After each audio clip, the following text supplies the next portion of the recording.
Hi guys, so today I'm going to go more in detail about what I ate and learned about while I was doing the specific carbohydrate diet.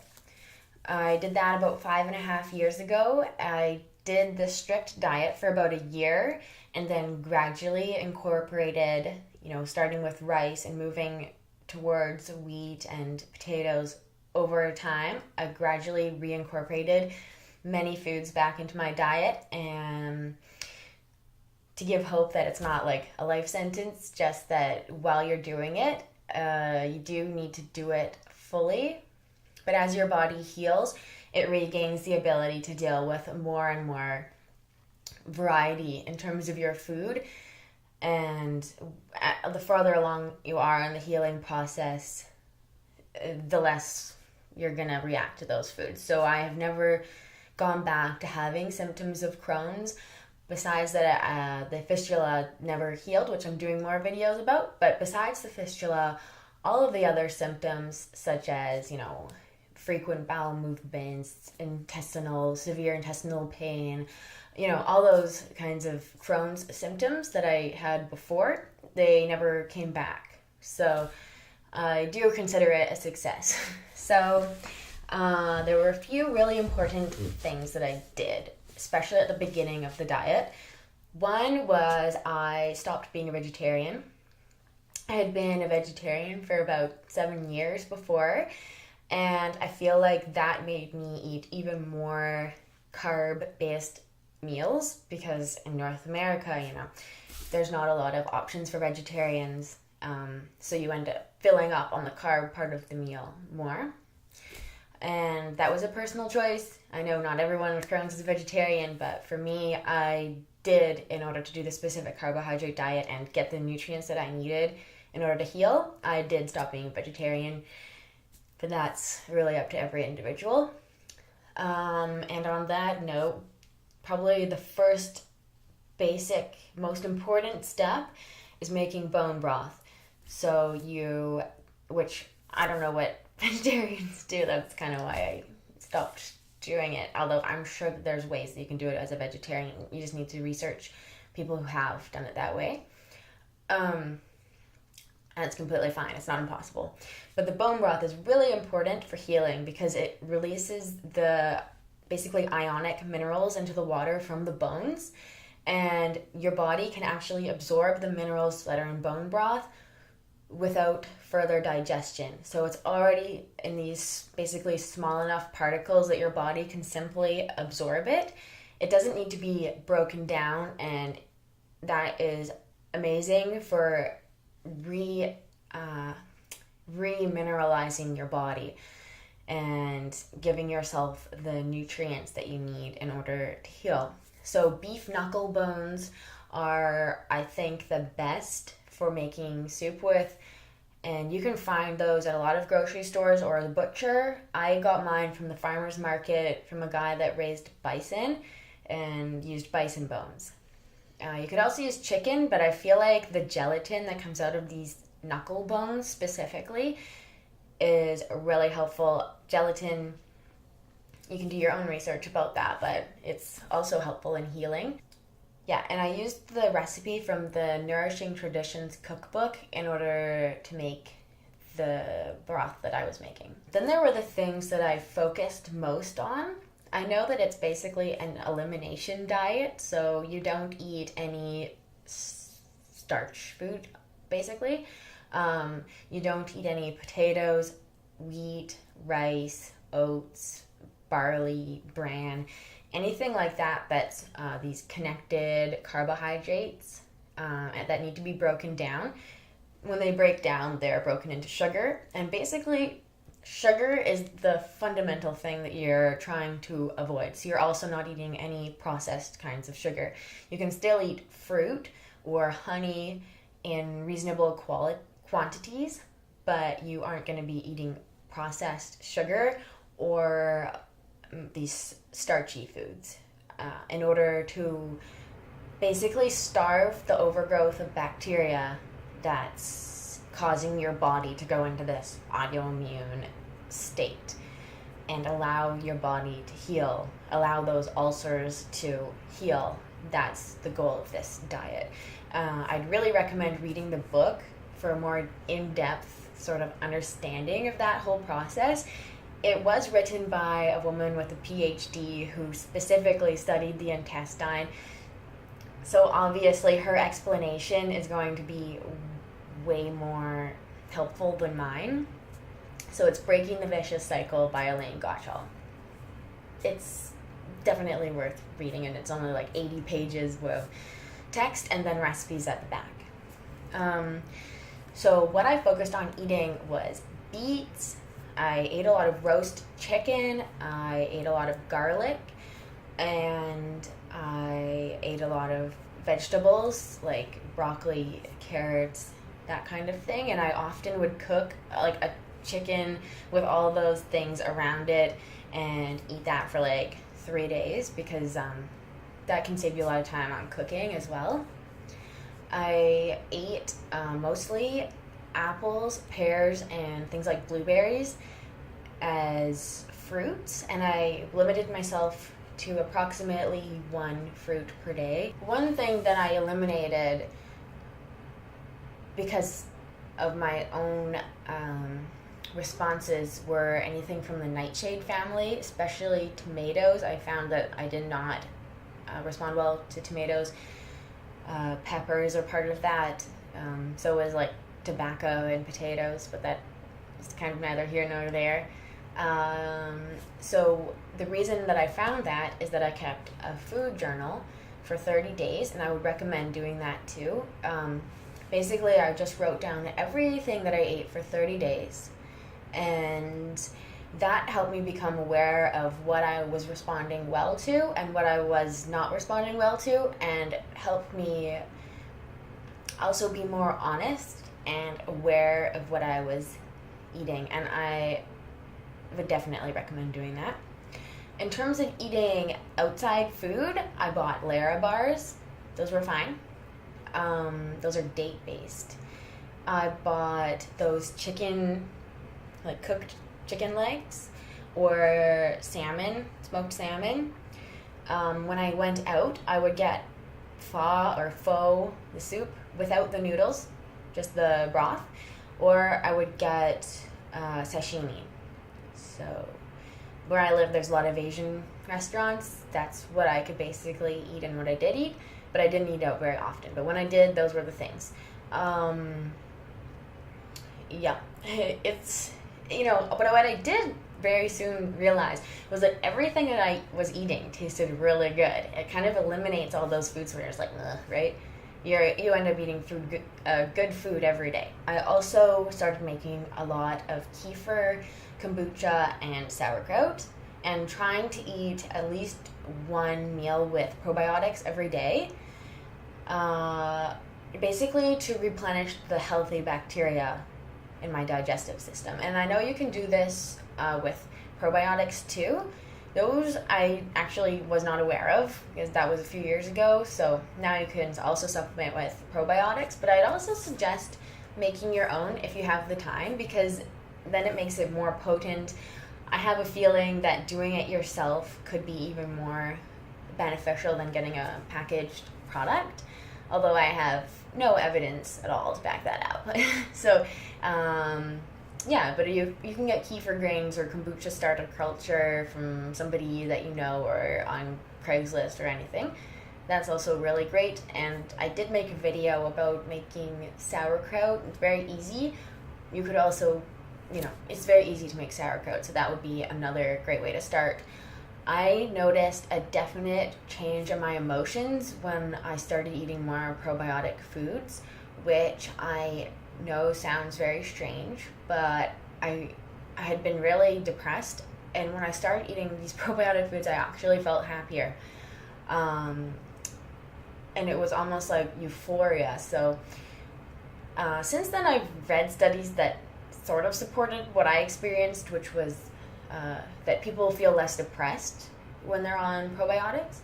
So there is a connection between your gut and your brain, which people know, but that could also manifest in emotional ways as well. I'm not sure if that will be your experience, of course, but for me, it helped actually with my emotions as well as my physical health, which I was absolutely not expecting at all. So, another thing that I really looked into when I started doing the specific carbohydrate diet was genetically modified foods. I know that that's a really controversial topic, but from my research, I would recommend avoiding genetically modified foods as much as you can. That's partially due to the untested nature of these foods, which it involves putting the genes of one species into another, so it's very different than traditional farming practices or hybridization, which is done through basically what the seeds are naturally able to breed with. So sort of like breeding two dogs of different species, that's possible, but this makes it possible to breed, like, it's not breeding, but to put the genes of a goldfish into a dog, that kind of thing, which they wouldn't normally be capable of. Similar to that with plants. So there have been some very sort of fishy studies. They limit them to a month or whatever, and when they go longer than a month, they find tumors and stuff in rats. But the other part that I would avoid is eating the Roundup that's found on these. They're usually also made so that they can withstand large amounts of Roundup being put on them. That's the main purpose of most genetically modified foods. The thing with Roundup is that it was originally invented as a drain cleaner, so it burns and it breaks down compounds. Like, if you think about cleaning a drain, it's basically dissolving all that sediment, right? It's also patented as an antibiotic as well as being used as a pesticide. It has various uses, and even though you're wanting to starve bad bacteria on the specific carbohydrate diet, you are also wanting to encourage the growth of healthy bacteria so that your body is protected from any other harmful bacteria that can come its way. Also, if you have a lot of healthy bacteria, the bad bacteria, even if it's still there, if it has a small population, it's not going to hurt you. It's when it gets this really out of control. And if there's healthy populations of bacteria already present, it prevents the growth of bad bacteria to an unhealthy population, which could make you sick. So it's not that you want to wipe out all the bacteria in your body, and that seems like a possibility when you're eating something that's a patented antibiotic on your food. There's lots of correlations between eating Roundup as a population and the rise of certain illnesses, and I don't want to go into that too much because that's not really what this video is about, but I would recommend avoiding genetically modified foods, which is actually not as hard as people make it sound. It's mostly soy, corn, cotton, but that's not a food. Can be papayas, can be zucchinis, could potentially be rice now. Those are basically things you're not eating on this diet anyways. Corn and soy are really the main ones. I should make a mark. And sugar beets. So the vast majority of foods out there are not genetically modified. But I did ask a man who studied genetically modified foods and worked in that field, but then when he was retired, sort of like changed his mind. I did ask him about it, and he said, when I said that I had gotten Crohn's, he basically said that's to be expected. And when in animal studies, Crohn's-like symptoms appear when the animals are fed genetically modified food based diets, so like basically corn and soy. So I would just suggest avoiding those. And basically any high pesticide food as much as you can, just because it could interrupt the natural bacterial situation in your body, and you're already sort of in this compromised or extremely compromised state where you want to encourage the growth of good bacteria while starving the bad bacteria. So I would definitely avoid genetically modified food and other high pesticide food. And then I guess I would just say my usual thing, which is be careful the kind of salt that you're using. Only use natural salt. Do not use table salt, like iodized table salt. That's a processed product. It doesn't represent the salt that your body needs, which is basically sea salt, which has all the dissolved minerals present, or Himalayan salt or rock salt, which is basically just old deposits of sea salt. And don't be afraid to use salt. Just don't use this unhealthy form of salt. Yeah. And the other thing that I would recommend is, if you are anything like me, you are avoiding fat. I feel like it's changing somewhat now, but we were always told, don't eat fat. Well, you can basically just throw all that out the window. Trans fat is definitely not something that you want to eat, or hydrogenated oils. But don't be afraid of saturated animal fat from a healthy animal. That is not going to hurt you, and in fact can help you. When it comes to fat, you're not going to be eating a lot of carbohydrates. You might even end up being sort of on this ketogenic state, potentially, depending on how many carbs you end up incorporating into your diet. But there's nothing wrong with that, but you are going to need these healthy sources of fat. So eating a lot of butter, eating, nuts and seeds, eating animal fat, either off the bone or in any way, chicken skin, stuff like that, salmon with the skin on. Incorporating these healthy sources of fat into your diet is going to go a long way. Hemp seeds are actually really good for you and a very good source of unsaturated fat as well as protein. I would encourage you to look into those different sources in order to get your energy not just from carbohydrates but also from fat, and to help your body heal. It does need a variety, and it definitely does need fat. I didn't spend a lot of money doing this. I just bought, what was available inexpensively. So I hope that this could help somebody that's starting the Specific Carbohydrate Diet, and to maybe give you a few ideas or guidelines of what to look out for. And I would definitely recommend doing good research on it, and keeping the food journal and self-observation, giving yourself enough time to cook when you need to, which is more often than you may cook now. So I would encourage you to give it a try, or to create a sort of diet that works for you through self-observation, maybe using the principles. And if you have any questions, feel free to leave a comment and ask me anything you want. It has been 5.5 years, so I may have left out some details, right, that I forgot about since then. But I would also put that out there that, it worked for me, and it's been that long. I've never had any problems with Crohn's symptoms since.